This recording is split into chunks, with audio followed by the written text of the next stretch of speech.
Oui, alors en fait, je vais revenir un peu du coup, c'est complémentaire puisque nous, on a l'approche, on va dire, associatif de terrain. Et on travaille évidemment du coup aussi bien avec la CAF qu'avec les conseils départementaux. Moi, alors dans les enjeux, nous, qu'on remarque par rapport au public des bénéficiaires, c'est que alors, un des soucis, euh, quand on a ouvert l'espace, il y a 10 ans, on était vraiment sur le matériel. On se disait, ah oui, les personnes n'ont pas le matériel pour se connecter. Il y a eu une énorme évolution et maintenant on constate qu'effectivement il y a énormément même de bénéficiaires du RSA qui ont des smartphones parce qu'ils ont eu des abonnements avec 1 euro, etc.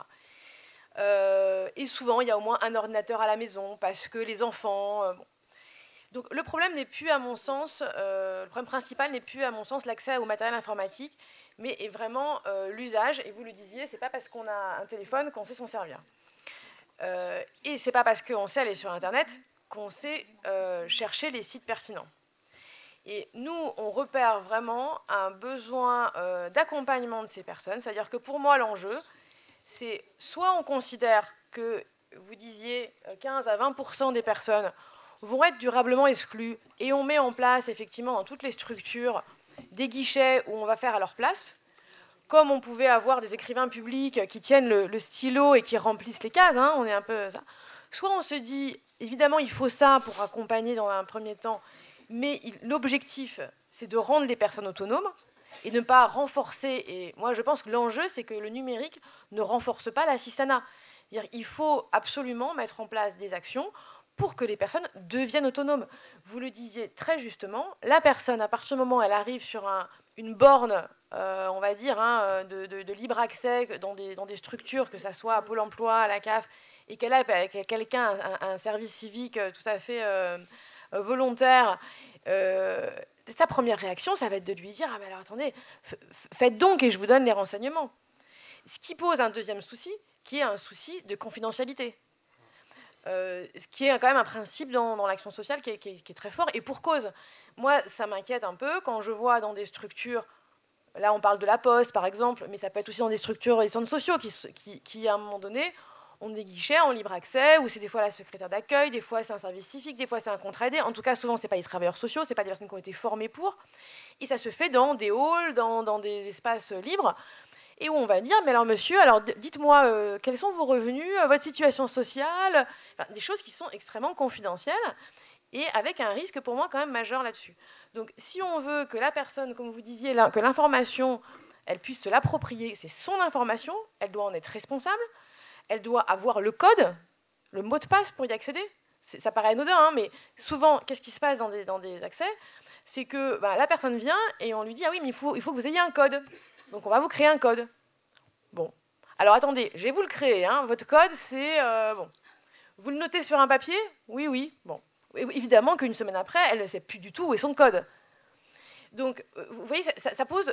Et puis, pareil, on crée une adresse mail. Je vais vous créer une adresse mail. Très bien, elle est contente, elle a une adresse mail. Elle ne sait pas s'en servir.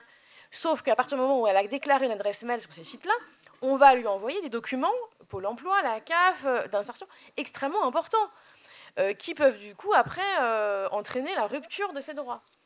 Et ces documents, elle était habituée à les recevoir par la poste. Là, elle va les recevoir sur une boîte mail auquel, un, elle n'a plus accès parce qu'elle a oublié complètement le mot de passe qui avait été créé, et deux, dont elle ne sait pas se servir.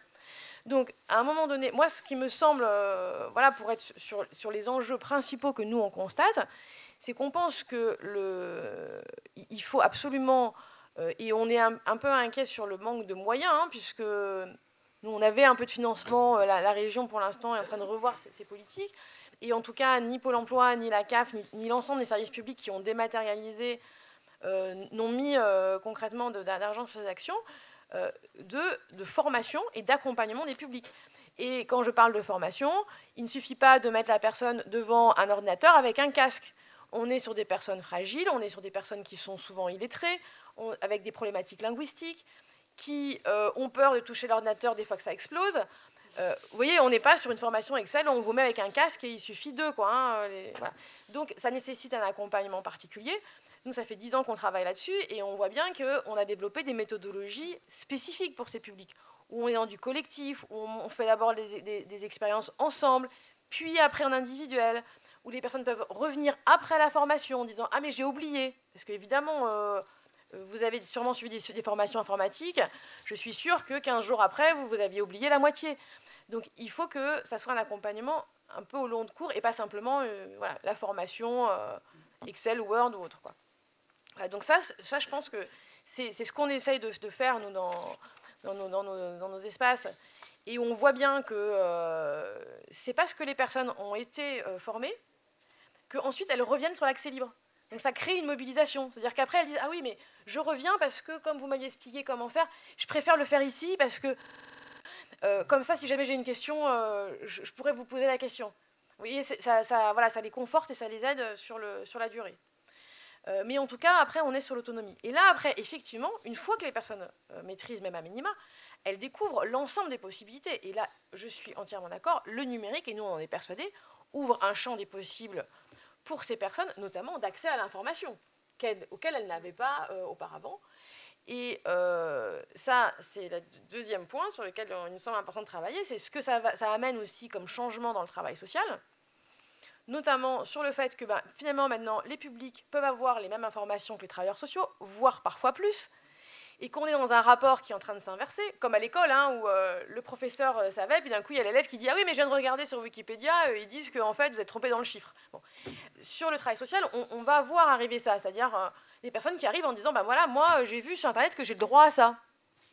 Ou j'ai vu, donc maintenant faites en sorte que... » quoi. Ça c'est intéressant. Moi je trouve ça très intéressant. Parce que voilà, ça bouscule un peu, ça challenge un peu, c'est très bien. Évidemment qu'il faut aussi que du coup, du côté des travailleurs sociaux, voilà, on soit formé, et on voit bien que dans les travailleurs sociaux, souvent, l'habitude de l'informatique est assez minimale. Il y a besoin, à mon avis, il y a un vrai besoin d'accompagnement sur l'ensemble de ces sujets, de savoir quels sont les sites pertinents, comment accompagner les personnes, etc., quoi. Et de ne pas être dans la tentation de faire à la place d'eux, sinon ça va être la fin des... Voilà. Et donc, juste pour terminer, on a par exemple expérimenté quelque chose avec un petit groupe sur les outils numériques. En fait, on s'est dit, tiens, on va faire une équipe projet, on mélange des travailleurs sociaux et des bénéficiaires, et l'ensemble des groupes va travailler sur un projet innovant en utilisant le numérique, la photo, la vidéo. Le thème n'est pas déterminé à l'avance, à eux de se mettre d'accord. Et ça a débouché sur des petits films, etc. Et ce qui était surtout hyper intéressant, c'est de voir comment le fait de mettre tout le monde en action sur un domaine où finalement les travailleurs sociaux n'étaient pas plus compétents que les bénéficiaires.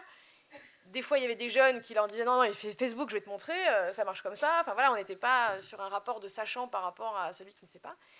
Et ça a vraiment inversé les postures. Et là, on voit aussi toute la puissance que l'outil numérique peut avoir pour mettre en place, à mon avis, des actions innovantes dans les structures, des actions collectives, dépoussiérer un peu les pratiques. Voilà, donc là, je pense qu'il y a aussi un champ des possibles et que le numérique, s'il est bien utilisé, peut nous ouvrir beaucoup de possibilités.